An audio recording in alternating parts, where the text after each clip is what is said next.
So Brinsingir opens with Aragon and Roran at the castle. Brinsingir opens. Hellgrind. Brinsingir opens. It might be one of the best openings because it goes in hard with the Razak and all that. Yeah. The one thing I don't agree with is Aragon not telling anybody that Roran was still alive. I thought that was Sloane? stupid. Yeah, Sloane. Yeah. That Sloane was still alive. I didn't agree with that, but I mean, I get where he's coming from, but yeah, still, I still think that was a bad choice. And then he decides to just run back to without Saphira through the entirety of the Empire. Yeah. What a guy. And then he meets up with Arya about halfway back or whatever. Yeah, they meet some spirits. Yeah, that was all right. I feel like if they do that in the TV show, that has potential to be cool. But other than that, I didn't care about it. You know what I'm saying? Whatever. It was a little romantic moment for them, I guess. Well, romantic on Aragon's side. Yeah. I don't know. It's neat to see the thing that makes shades. Yeah, but lore building. Yeah. All it does is help build out the world. I guess it's the other side of the coin. Yeah. Like on the one side you have shades, which are evil. Then you have all the spirits on the other side, which are not evil. Yeah, the whole point of shades is they turn bad because they're spirits that are bound to a physical form, which they hate. Right. So they just wreak as much havoc as possible. Yeah. And this shows just the raw power that spirits possess. Then Arya made the ship, right? At that point. Yeah, Arya makes that shows up like 3 or 4 times. Yeah, a grassed ship. And then they get back. What happens after that? There's 3 acts to all of these books. The first act of Brinsingir is... Ooh, Brinsingir. I say it different. Look, man. I don't know how it's supposed to be said. Brinsingir. Sure. Say it with an American accent. Brinsingir. No. I'll roll my R's if I want to roll my R's. The first act of this book is... It's basically just explaining what happened at the end of the last book. And then setting up the Varden for what is to come at the end of this book. The middle act is... what's it called? Aragon leaving to get the dwarves to fully join the Varden so that they can start their attack on the Empire. And then the third act is...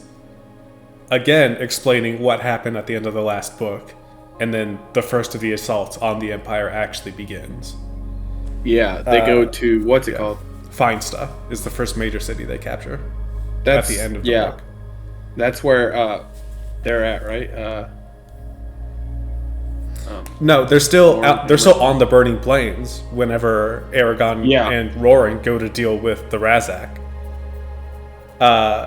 Act 1 is Aragon and Roran deal with the Razak. Aragon sees Sloane is still alive and chooses to punish him rather than kill him, which sets up... Again, it just reinforces Aragon's character. It tells us that, Aragon...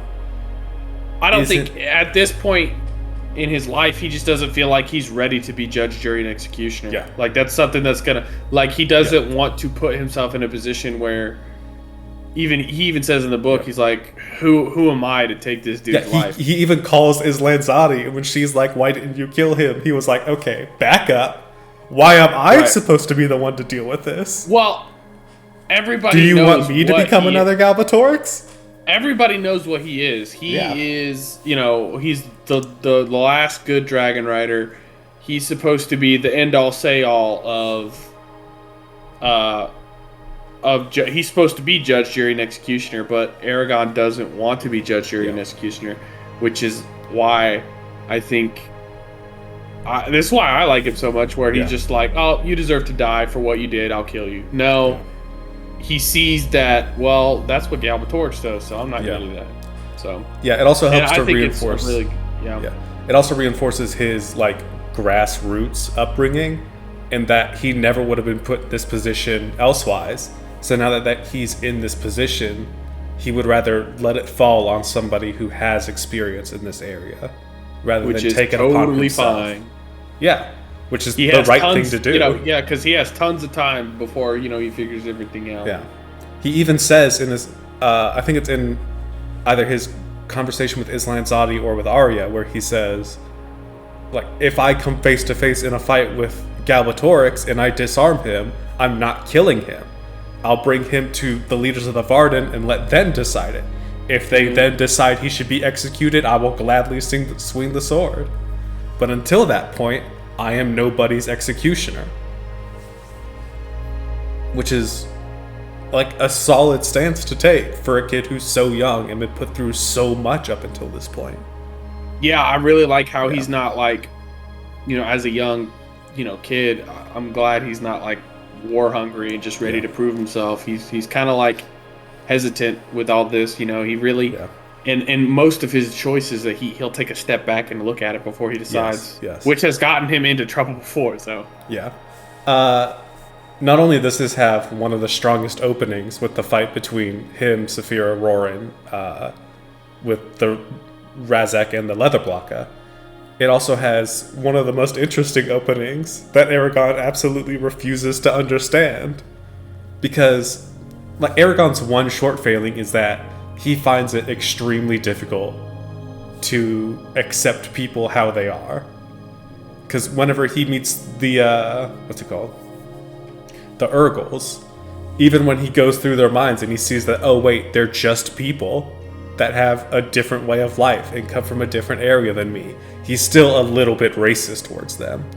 And then he even takes the time to sit down and have a conversation with one of the Razak, and he sees things from their point of view, and he learns that they've been forced into this by Galbatorix because Galbatorix has taken the other eggs, and without those eggs, their race is doomed to die. And then Aragon just immediately writes it off as they're bad people who did bad things and they deserve to die for it.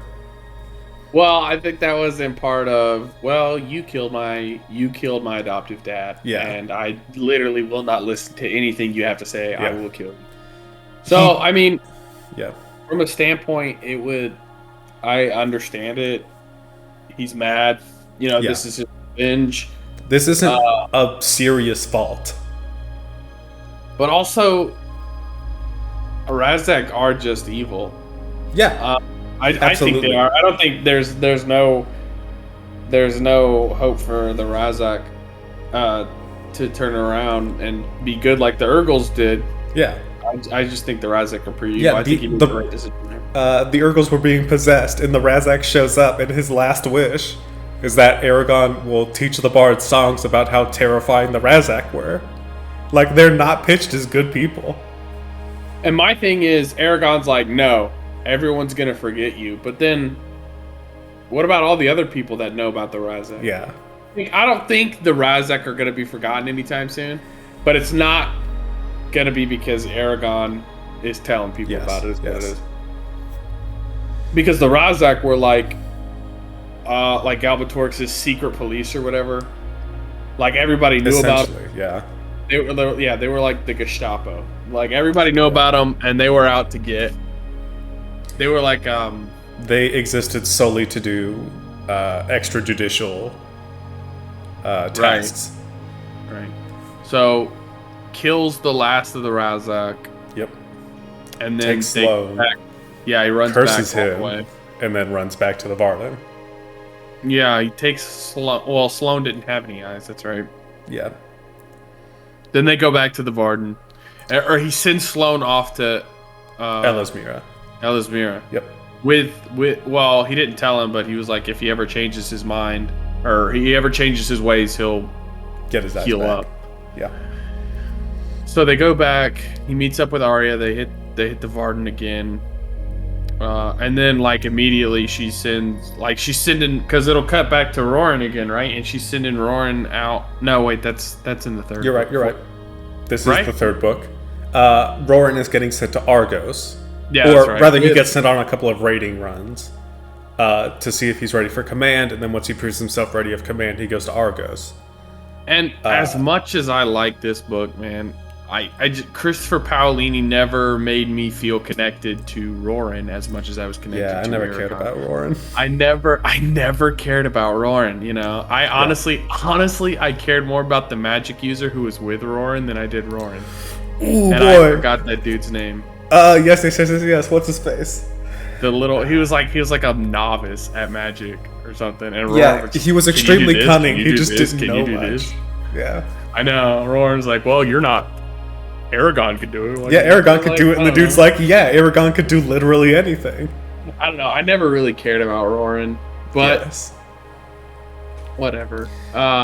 It's neat. He does that a couple of times, letting us see things from Roran's perspective and what's her face, Naswada's perspective. But this book does the number one best thing of all time. It lets us see the world from Saphira's perspective, and those are the best chapters. Because it's so interesting getting into the mind of the dragons and how they name everything with adjectives, essentially. They have such a different view of the world to Aragon and the rest of the humans. It's so cool. It's a very switch up in the writing, which is very impressive. Yes. I mean, in any book, if you can write one style and then completely switch it up, I think that's very impressive. Yeah. It's while he's back his name is Karn. Carn. Karn. Yes. Yep, that's right. I cared more about that dude than I did Roran. Karn was but dope. I mean, I get it. You know, they set up Roran. I don't know. It just seems to me like Roran can do no wrong, and that he is all powerful, like Aragon, but without all the magic. Or I'm honestly surprised he wasn't able to use magic by the end. Because he was trying with that rock. I'm honestly surprised there wasn't like a little nudge or anything. Every time he picked up a rock, I was like, "Oh, great, here we go." I expected it. I fully expected him to know magic by the end. Again, but, mad props. Mad props to Christopher Paolini. I just don't care about Roran. Roran kind of sucks to me. Yeah, and then that whole battle where he literally stands there and kills 100 people. I was like, that's in this one. Yes. He goes on a couple of raids, and then he gets sent with the one dude who absolutely sucks to go and take one of the. Apparently this guy is terrible, but he's somehow in charge. I don't know.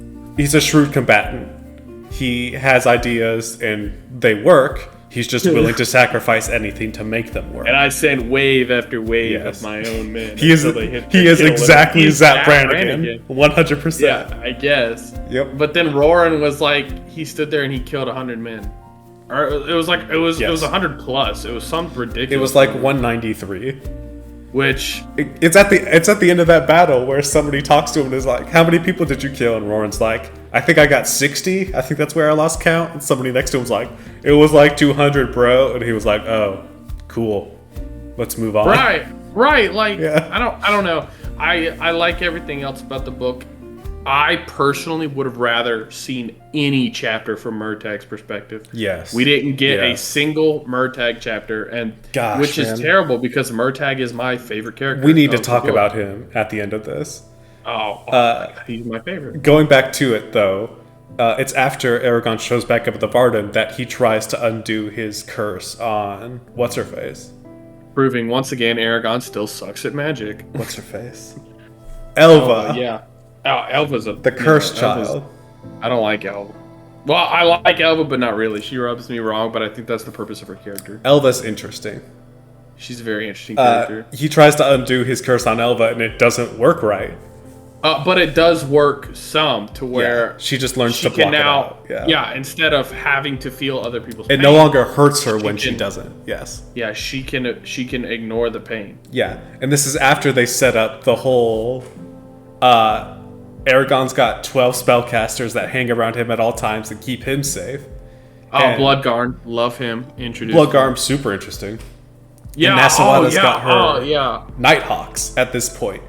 And then immediately after he fails, two people in quick succession lay hands on Aragon and nobody stops them. Right. Like, okay, you guys. I thought your whole point was to keep him safe. Yeah, what is Angela, this? like, punches him. Yeah. The second one is what's-her-face, who slaps him. Who? You probably just said her name, the alchemist. Angela? Yes, Angela. Yeah, Angela, like, slaps him in the Yeah. face.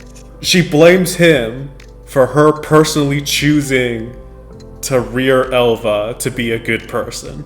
Well, that's just Angela, though. Angela's a very interesting, very weird character. Yeah. Probably one of the best. She's so interesting. She Yes. really is. When Aragon was running back, he met this one dude. Yes, he met, gosh, I don't remember his name. He met the dude who was her mentor. Yeah. And we also see seeds of, like, the name of all names. Yeah, I was so Shows up a couple disappointed of times, that we the didn't true get name that gets referenced. There's very little of Angela that we learned about. Yes. And I guess you can't, it's kind of, I guess you can't reveal everything, but Yeah. You can't do every book can't just be somebody else's backstory. Otherwise, Yeah. nothing would get done. yeah, true. But she's such an interesting character. Yeah. Especially since it's in Brinsingir, I think. Anyways. So she's like, oh, I guess I'll take care of. Yeah.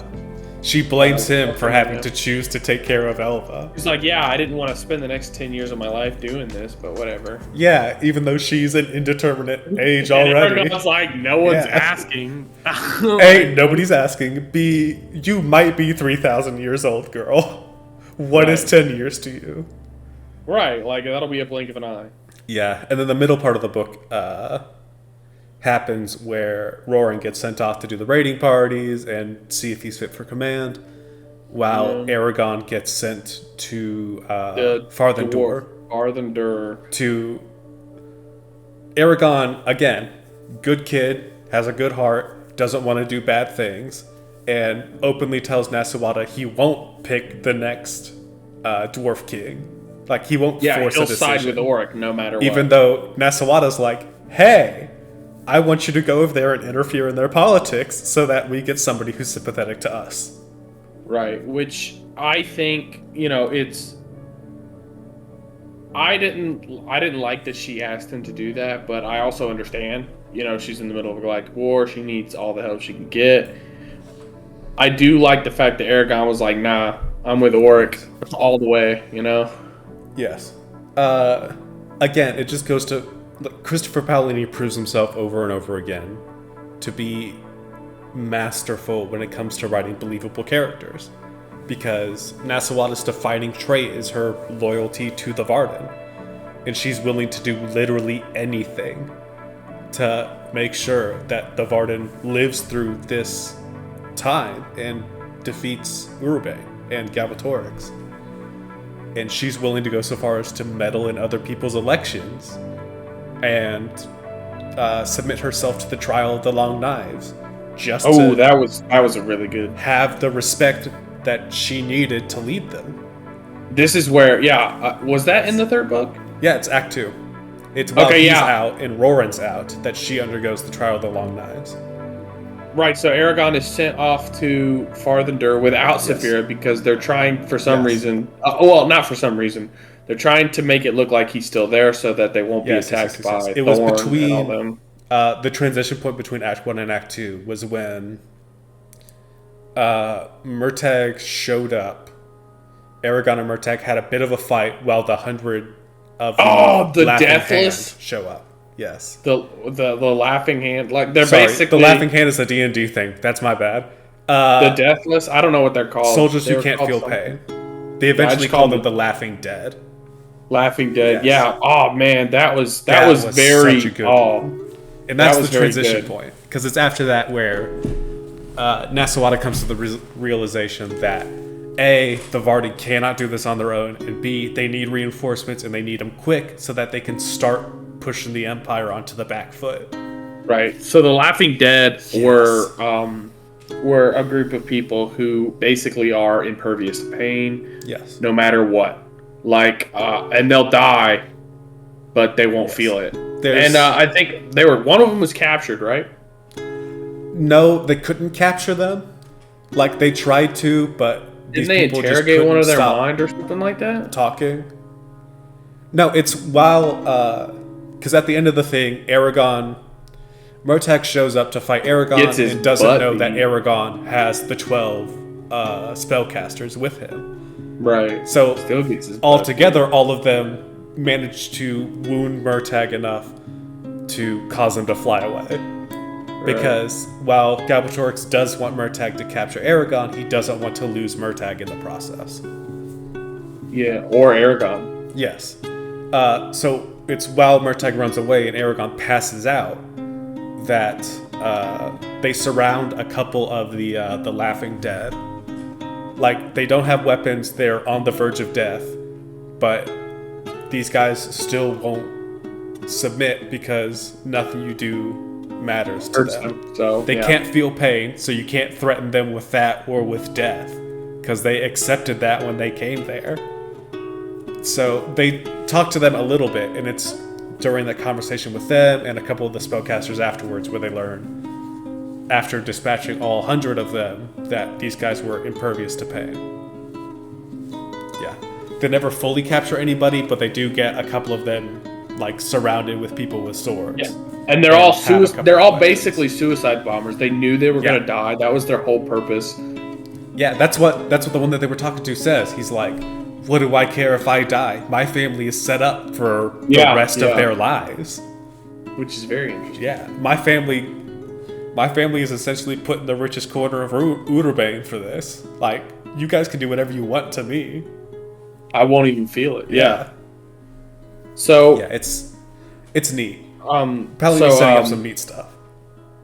So Aragon is sent off to Farthendur with the Urgal chieftain. What's his name? Nargajvog. Nargajvog. Yes. And Aragon's like pissed at first, but like when they're running and they're talking, you know, he opens up a little bit to him. Yeah. Once again, now that he's actually seen stuff from their side, he's slowly coming around to the idea of Urgals are just people. Mm-hmm. Yeah. So he gets there, and then it starts switching back and forth between him, Roran, and Naswada. Yep.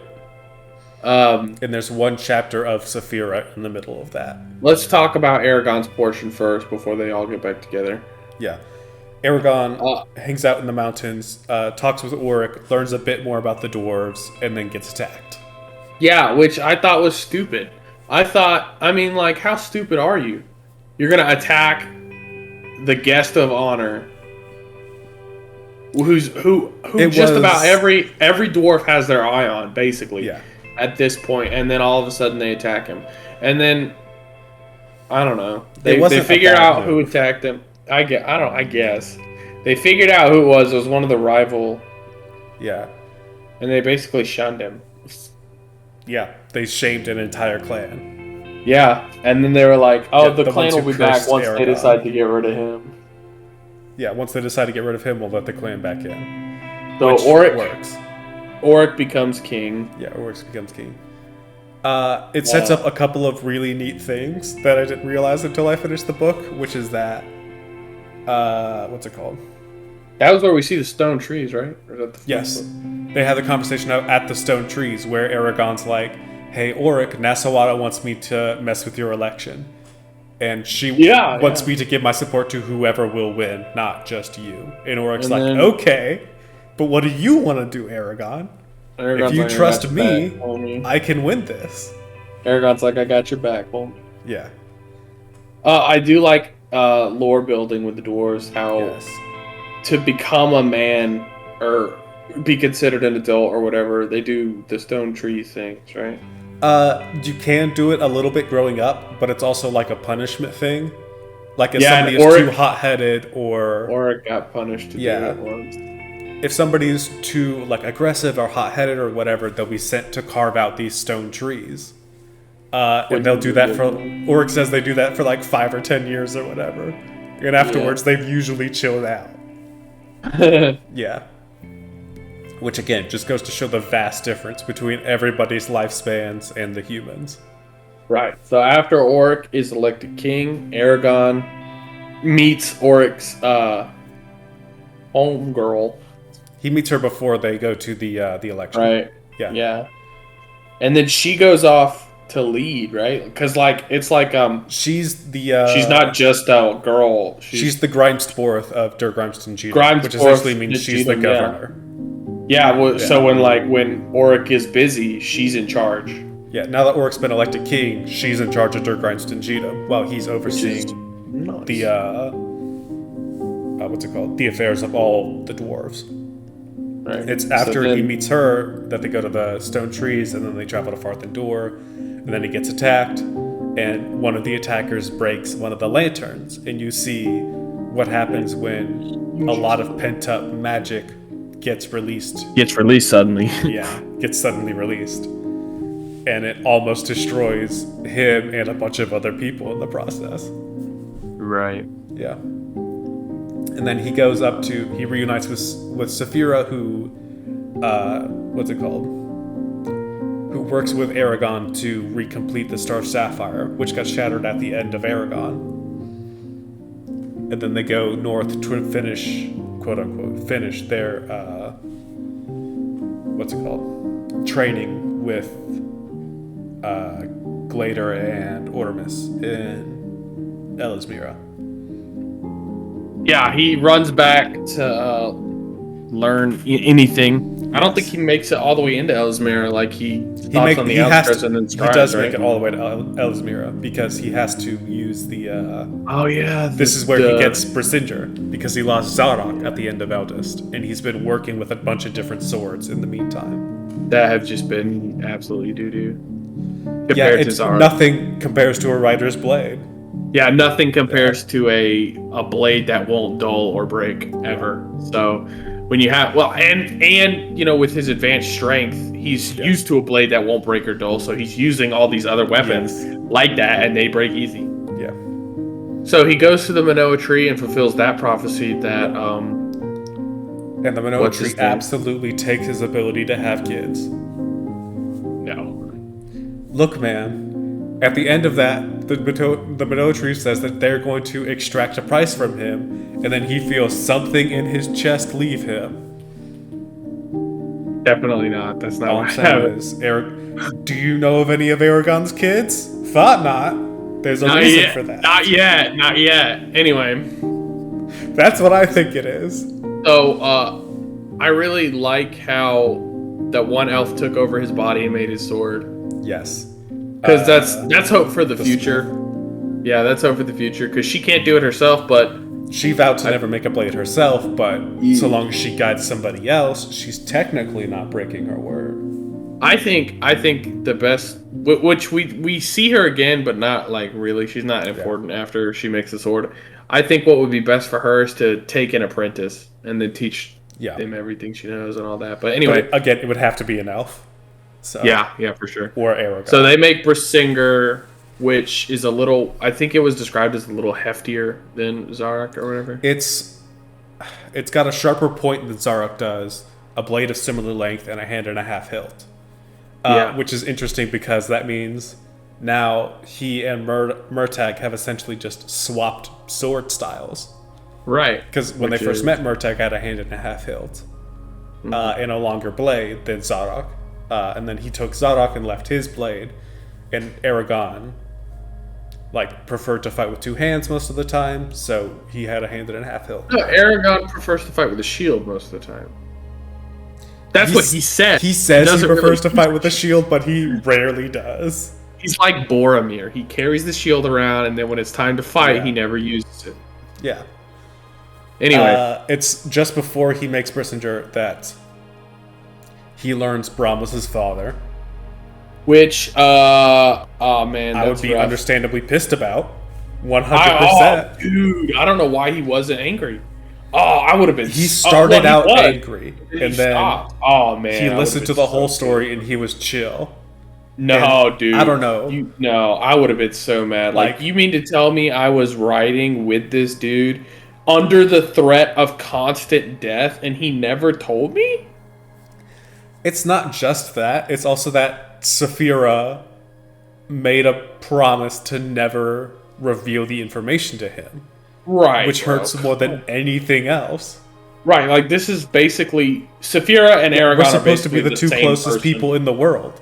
Yeah, they're basically the same person. Their souls and their minds are intertwined so much that they're basically the same person most of the time. And the fact that she kept this from him, that hurts. Oh man, it really does. I would be mad. I would be so mad. I was pissed about that for like 12 hours because I was mad too. I came across that point while I was on a tractor doing one of the worst jobs, which had already made me angry. And then that hit, and I was like, yeah, get him, Aragon. Give Oramus a piece of your mind. And then Aragon chilled out. Oh, and then Aragon chilled out, and I was still angry. Yeah, and then he finds out Bramus is dead. Oh, he sees a message that Brom left him with Saphira. And Saphira gives him the message from Brom. Oh man, I would have been mad. I would have been so pissed. Dude. I'd have been mad and crying at like the same time. Yeah, exactly. I would have been angry crying. Yeah. It would have been ugly tears the whole way. Yeah, so he gets that. And then like later on he tells Arya and Roran, he's like, my dad was Brom. The moment he sees them in the middle of a fight. He stops everybody around him to tell them Brom was his dad and then moves on. Yeah, it did. I got the impression that they were just like, okay. Yeah, that's literally what everybody did. Everybody was like, okay, we got something bigger to deal with now. Yeah, why are you telling me now?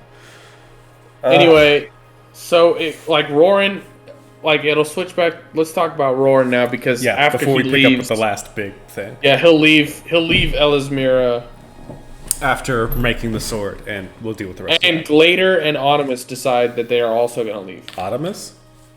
Ornamus. Ornament. Oromus.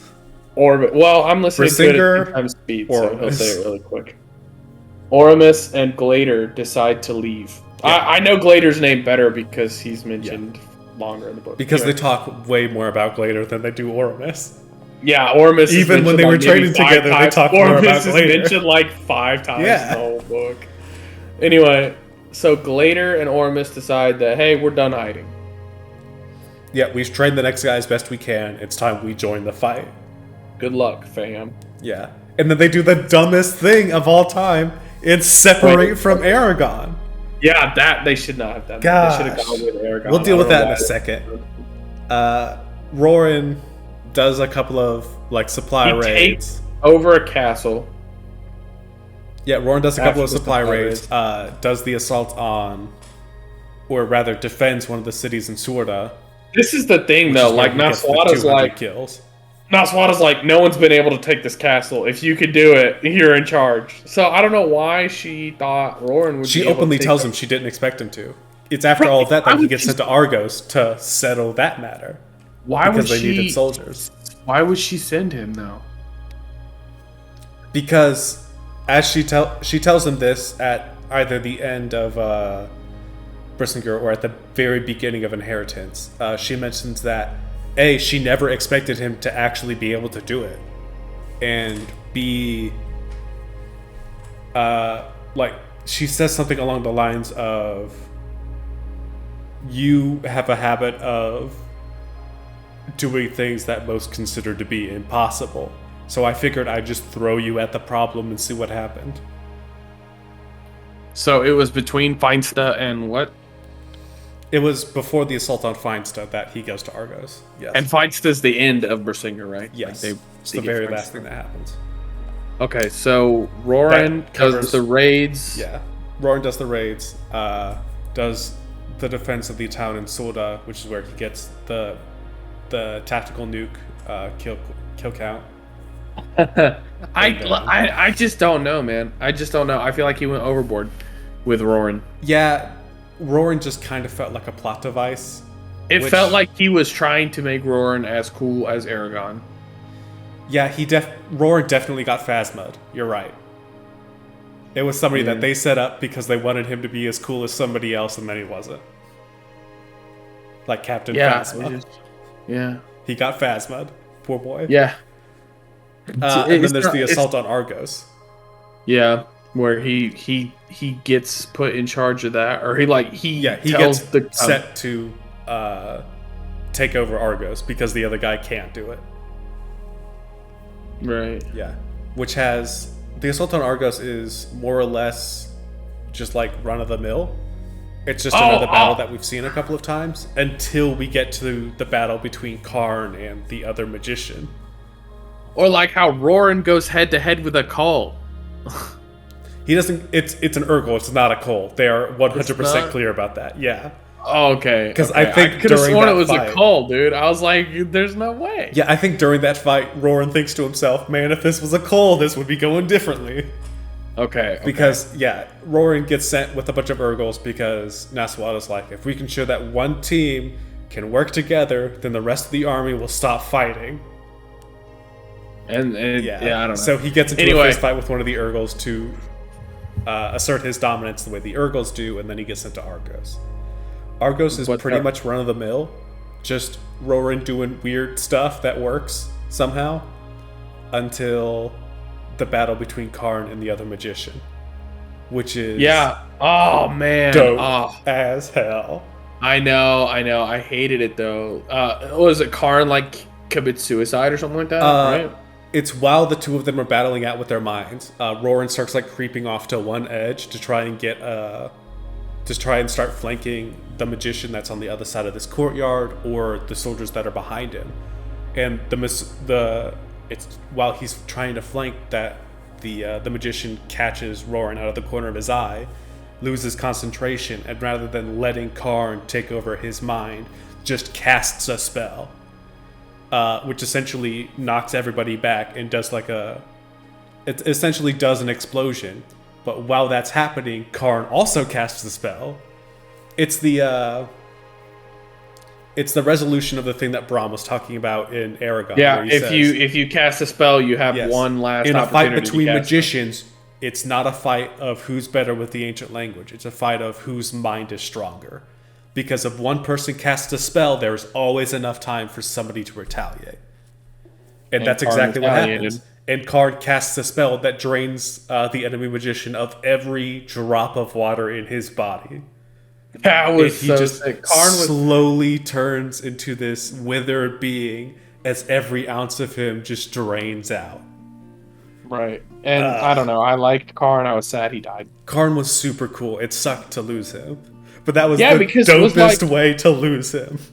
Because it was like we saw a magician, but from a different standpoint of any other magician we've ever seen before, because this magician was basically a novice. Yeah.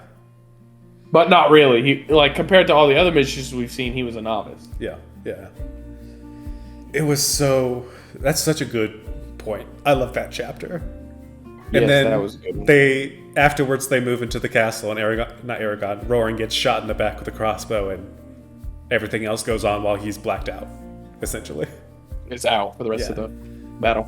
And then before... Yeah, it's just a way to speed the process. Roran... Again, the chapters with Roran are usually okay. I don't hate any of them. I just kind of wish I cared about Roran.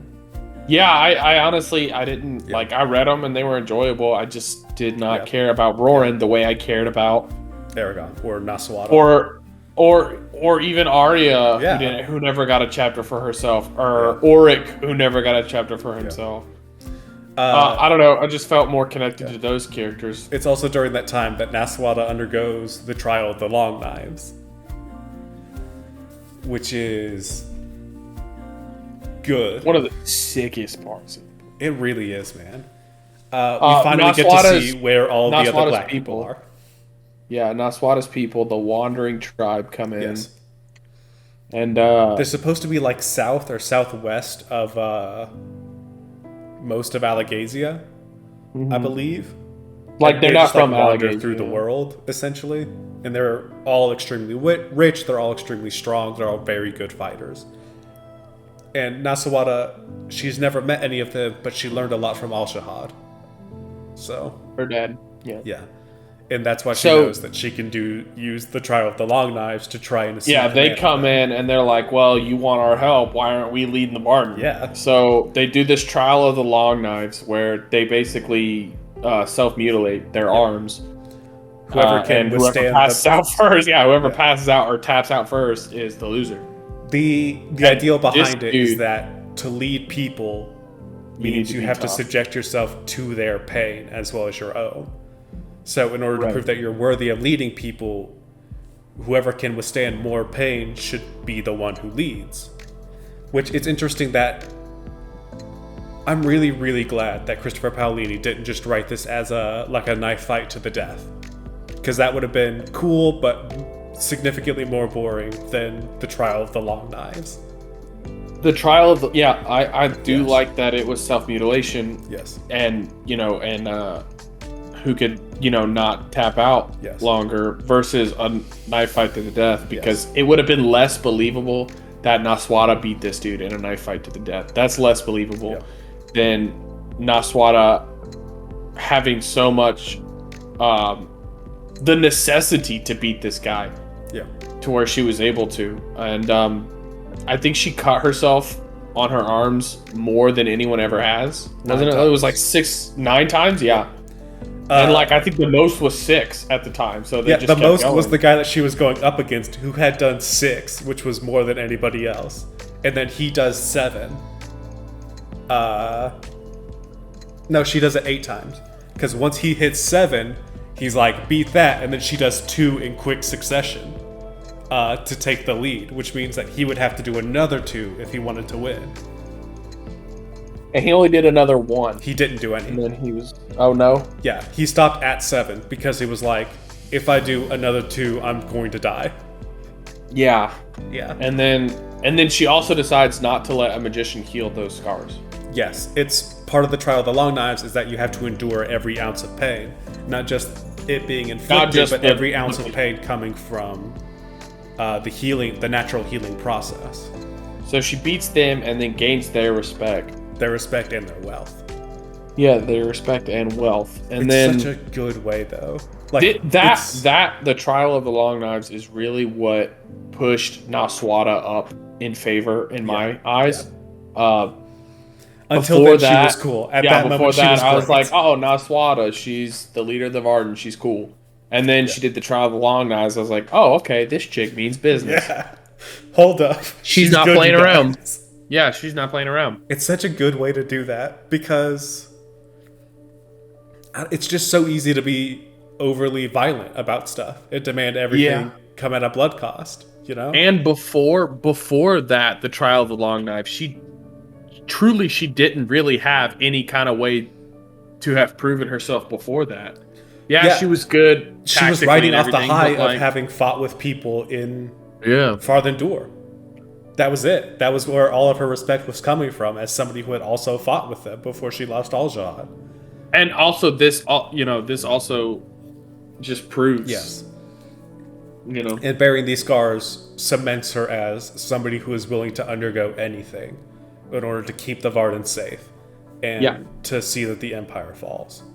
It's just it's so good and it's so well handled. Again, mad props to Paolini. I don't like all of his decisions, but he's a good writer. Yes, he is a very good writer. Yeah. And so after the trial of the long knives and Roran, they're all back together finally for the final battle. Yeah. Unless you want to talk more about Ormus Saphira. And later separate from Aragon and Saphira after revealing the final piece of information that Aragon had no idea about during the end of Eldest, which was the existence of the Eldunari. Yes. Yep. The Heart of Hearts. That when I first read that took me by surprise. I was surprised by that. I did not expect anything like that to happen, and it did. Again, my only problem with Brinsingir. It's the fact that he takes the entire book to explain what happened at the end of Eldest. Right, because at the end of Eldest, he learns 2 things. What's it called? Thorn was bigger than he ever should have been. Yeah. And B, it felt like Murtagh was significantly more powerful than he should have been. And he should have been more powerful. And whenever he touched his mind, he heard what felt like the voices of hundreds, which I kind of just wrote off as like there being the twins and a bunch of other people feeding into his mind. But no, it's revealed to be the Eldunari. Well, I think that's good writing. I think since the fact that you specifically and you've read books and you've been able to decipher things, but you weren't able to decipher that. You kind of wrote it off. Oh, it doesn't mean anything. It just means that there's other people helping him. I think that is good, and I'm glad he didn't reveal. I personally like that he waited till the end of the book to reveal the Eldunari. I think because the whole book we're trying to figure out, because he fights Murtagh again, and Murtagh, is Murtagh even is with the strong. help of all, even with the help of all the elves, he's still strong. Yeah. And it's the big question of the book, like how is Murtagh this strong? Why is he so much better than Aragon? And he shouldn't be, only in like sword fighting. But like I like that it's like a looming doom. Oh, if I fight Murtagh again, I could lose, But now we know why he's able to do all this. My problem with the book is that he spent the entire book explaining it. Like, if Eldest had ended 3 chapters later, after Aragon had met Blotgarm and the other elves, and they had talked about the uses of magic and how it could have been used to make, to help grow Thorn and to make, Murtagh a little bit faster, then yeah. And if like halfway through halfway through Brinsingir, he had learned about the Eldunari, I would have been fine. Because I wouldn't have had to read a whole nother book to understand the ending of a different one. Right. Because if I had stopped with Eldest, nothing would ever make sense. That's the thing that makes sense to me, or that's the thing that makes me think that when Christopher Paolini was writing this book, he wrote it all out before he separated it. You know what I'm saying? Like, he definitely planned out this whole book. Yeah. He did a really good job. And then he decided... Yeah. Yeah. Then he decided, this is how it's... Yeah. Yeah. That's personally my only problem with this book, and why I think this is my second favorite of this series. Brinsingir? Yeah. What's your first favorite? Inheritance. That's good. That's good. Aragon just holds a soft spot in my heart. I just think Aragon is a good book. Eldest is a good book. Brinsingir is a good book. Inheritance is a good book. I think Eldest is the weakest of the 4. It is, and that's not the fact that Eldest is the weakest of the 4 is saying a lot, since it is still a great book. Right. I mean, it's kind of hard. I mean, look at any trilogy. The second book is almost always the weakest. 2 Towers. I'm blanking on trilogies. On trilogy books, anyway. 2 Towers, Attack of the Clones, which was hot garbage, now that we've rewatched it. Right. We'll get into that later. I don't think Attack of the Clones was garbage. It was more build-up than anything. Yeah. It was too much build-up for a Star Wars. That was the problem, is Attack of the Clones on its own is a bad movie. It's too much build-up for a Star Wars movie. On its own is good, just in a bad series. Yeah. No, I actually think the first 2. I think in the sequel trilogy, the first 2 movies are good. The third one just wraps it up in a terrible way. Anyway, cut all this out. We're talking about Brinsingir. Yeah. I like it. We learn about the Eldunari, and then Glader offers Aragon goes his to Eldunari stuff. Right? Aragon or Glader offers Aragon, like, hey, we're gonna give you my Eldunari. Like, they explain what an Eldunari is, and then immediately hand over Glader's. Because the Eldunari is a dragon's heart of hearts, which means once the dragon's physical body dies, if their heart of hearts has been separated from their body, it will be. Then essentially, their consciousness lives on inside of there. Right. And while their consciousness is inside of there, all of the power is also inside. Mm-hmm. So they all take over. They all meet back up, and then the Varden take over that city. What is it called? Feinsta. Yes. Feinsta. And that's the end of Brinsingir. They take over Feinsta. Feinsta starts with the assault on Feinsta starts with Aragon showing up like 3 days into the siege. And then like things have just been going wipe horribly, and then stuff starts to move as Aragon shows up. Aragon stops everybody he can find to tell them Brahma's his dad. No one cares. And then he goes to do an assault on the keep itself to meet Lady Lorraine or whatever her name is. Oh, that was in the third not book? a bad person. I thought that was about halfway through the fourth. Nope, that's the assault on Feinsta, and then Where the shade? Yep. Oh wow. Because she's got 3 spellcasters that she Looking can't quick. control. She's sworn to Galbatorix, even though she doesn't want to oppose the Varden. Yeah, She it's can't kind of like not. It's kind of like she's stuck between a rock and a hard Yes. place. She's already sworn to Galbatorix in the ancient language. Yep. She doesn't really like him though. So Yep. if she wants to side with the Varden, but she really can't. Yeah. So So Aragon and Arya break into the castle while Saphira's trying to find another way in, and then Aragon gets the first of is that where they all go? the muddled versions That's of Inheritance. Gladier's sight. Oh yeah, where Gladir yeah. and Orm is fighting Murtagh and Thorn. And they're wrecking face, and then Galbatorix. We'll cut to that in a second. Okay. Aragon and Arya then moved out into the thing to start trying to kill the spellcasters because this Lady Lorraine, or whatever her name is, it starts with an L, I don't remember how to pronounce it. As she explains to them, they're trying to make a shade because they'd rather everybody died than the Varden win. And she's definitely not like she's definitely She's not, not for okay that. with it. She's Yeah, not okay all with like kill anything. these guys. She's Kill like, these guys, take me hostage, do whatever you have to do. Just stop this. Right. They start trying to kill them. He gets another image after... Yeah, he gets another image from Gladir, and then when he comes back, the shade exists, and he's beating the tar out of Arya. Yeah, oh, yeah. Yes, That's and right. then he and Arya start to grapple with... I think he calls himself Vargun?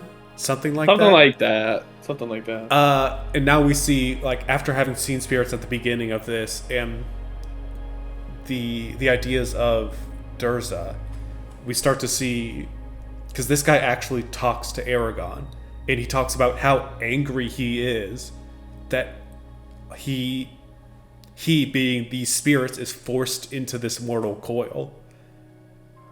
And he starts explaining like how that feels for them. And then Aragon and Arya work together to kill this shade. Arya dealing the final blow. Arya dealing the final blow, getting her also the title of Shade Slayer. Right, so now we have 2 Shade Slayers in the first time in like 1,000 years. Yeah. While there's never been 2 Shade Slayers before. And it's unlikely that anybody's ever been able to kill a Shade before. Right. Anyways, it's while this is going on that the fight between Murtagh and Thorn and Ormus and Gladir goes on, which is so good. And we Because only see glimpses of it, which we're I seeing would have loved a glimpses of full it. chapter. But we are gladly seeing them from Gladir's perspective.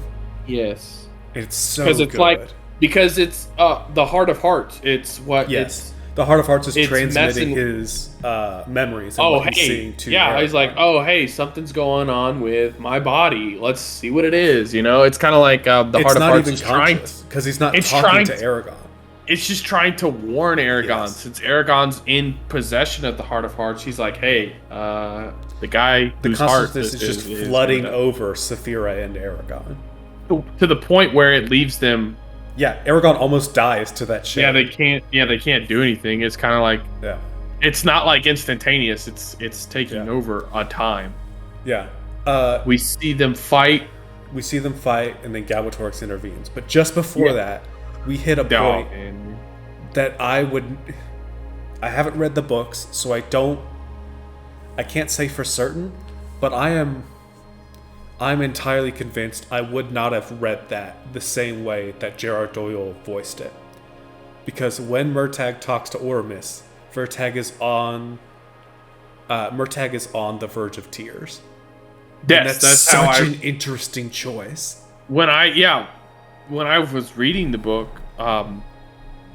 it was like Murtagh was. Murtagh was angry. shouting at them. He was angry, and it felt like he was pleading. And he was just like, it was like a total despair moment for him. He was like, you were alive.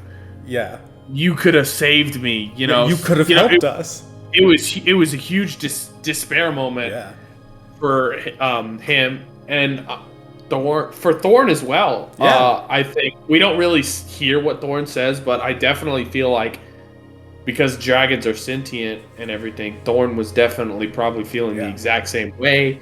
And I know that I think it says something like Glader is hesitant to attack full force because of it being Thorn and Murtagh, right? And until like later in the battle, he starts attacking full force. I think that's what it said at one point. But they would like to not have to kill him. Yeah, they would not like to have to kill him, is what it was. But if it comes down to it, they won't stop themselves. Murtagh was just angry and full of despair, and like that his whole life had been dealt a bad hand, and this was like a killing blow to him. And honestly, if this was the point to where he truly turned evil, I would not blame him. Yeah.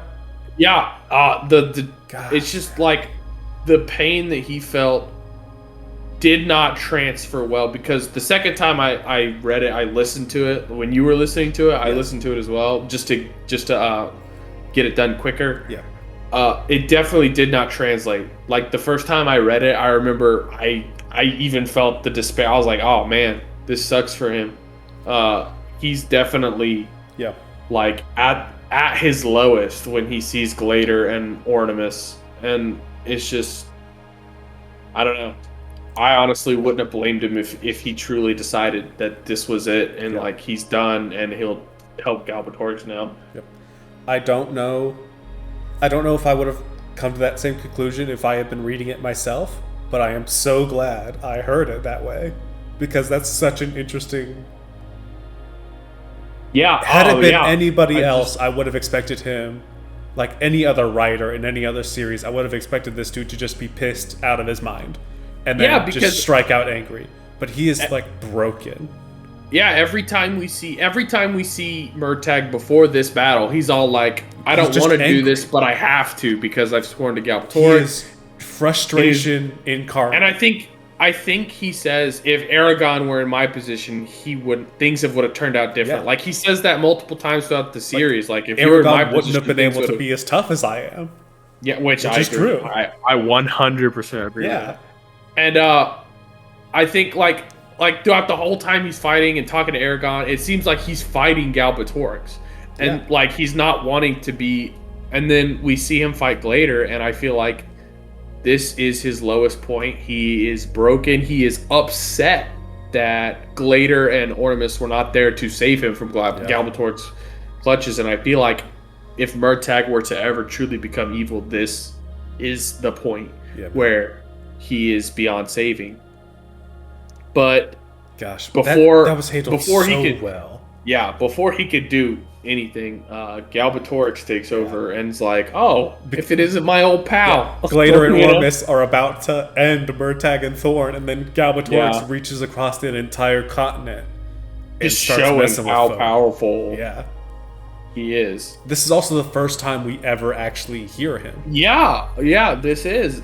It's at the end of the third book that we actually do anything involving Galbatorix. Which just goes to show how great he has been set up. He has just been this looming presence, this I don't know, the best way to describe it is like Thanos from the Marvel movies. You know, we don't see him until way later, but we know he's there, and he's just this huge presence. And it's like Thanos if everybody in the first Avengers movie had known Thanos existed. Right, He's like Sauron from Lord of the Rings. He's just this huge presence. We never see anything about him until like close to the end, and then even then it's not that much. We don't truly see him at all until the last book. And all we get is his voice, and he shows up. Despair.